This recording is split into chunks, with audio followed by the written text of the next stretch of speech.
नमस्कार दोस्तों, स्वागत है आपका मेरे चैनल डिवाइन डोज में। आज मैं फिर एक नई कहानी के साथ आपके सामने प्रस्तुत हूँ, जो कि कहानी है देश की पहली महिला आईपीएस ऑफिसर किरण बेदी की कहानी। जब भी देश में नारी शक्ति की बात होती है, एक नाम सबसे पहले हमारे जहन में आता है, किरण बेदी। वो महिला जिसने सिस्टम से टकराना सीखा, जिसने नियमों को सभी के लिए बराबर साबित किया और जिसने तिहाड़ जैसी भीषण जेल को भी एक सुधार गृह में बदल दिया। आइए दोस्तों, जानते हैं उनके बचपन और उनकी एजुकेशन के बारे में।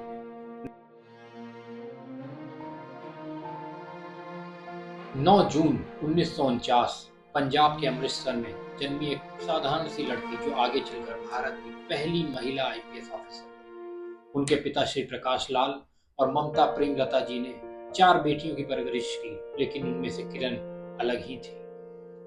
सेक्रेट हार्ट कॉन्वेंट स्कूल से उन्होंने पढ़ाई की शुरुआत करी, फिर अमृतसर के सरकारी कॉलेज से अंग्रेजी साहित्य में स्नातक और फिर राजनीति शास्त्र, कानून और डायरेक्टर तक का पूरा किया। उन्होंने न सिर्फ किताबों में बल्कि जिंदगी में भी सिद्ध किया कि सीखना कभी बंद नहीं होता। आइए जानते हैं उनके आईपीएस बनने की कहानी। ये बात है सन 1972, जब इतिहास बन के खड़ा हो गया।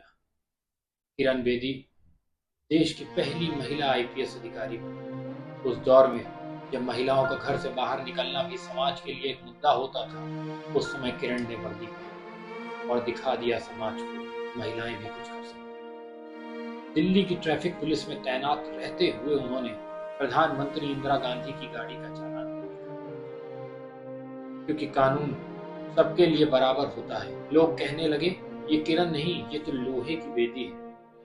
आइए जानते हैं कैसे किरण बेदी जी ने तिहाड़ जैसे भीषण जेल को एक सुधार गृह में बदल दिया। ये बात है सन 1993 की। उन्हें भारत की सबसे बड़ी जेल तिहाड़ की का आईजी नियुक्त किया गया, एक ऐसी जगह जहां उम्मीद ही दम तोड़ देती है। लेकिन किरण बेदी ने वहां ध्यान, योग, शिक्षा और सुधार का दीप जलाया। उन्होंने वहां के कैदियों को ध्यान, योग, शिक्षा और कई मौके सुधार के दिए, जिससे वो जेल अपने आप में ही एक आश्रम में बदल गई। तिहाड़ एक अपराधियों का जेल ही नहीं रहा, वह एक आश्रम बन गया जहां आत्मा का सुधार होता था। आइए जानते हैं उनके कुछ संघर्ष भरे दिन और उनके विवादों के बारे में। इतना बड़ा बदलाव और फिर भी विरोध झेलना पड़ा। कभी वकीलों का विरोध, कभी नेताओं का तंज, कभी बेटी के नाम पर सवाल, लेकिन उन्होंने कभी भी हार नहीं मानी। सन 2007 में बीआरएस ले लिया, क्योंकि जब पद की राजनीति ईमानदारी पर हावी हो जाए तो उन्होंने उस वर्दी को सम्मान के साथ विदाई देना ही अच्छा समझा।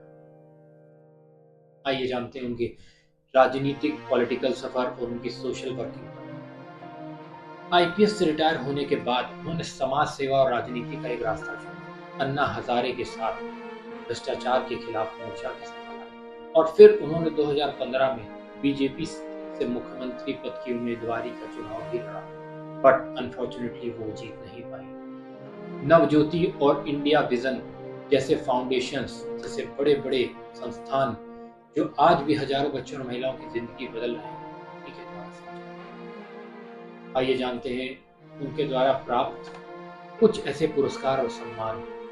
उनकी ईमानदारी, साहस और सेवा भाव के लिए उन्हें भारत और विदेशों में कई बड़े बड़े अवार्ड्स मिले, जिसमें Raman Magsaysay award, mother Teresa national award, United national medal और दर्जनों अन्य बड़े बड़े पुरस्कार शामिल थे।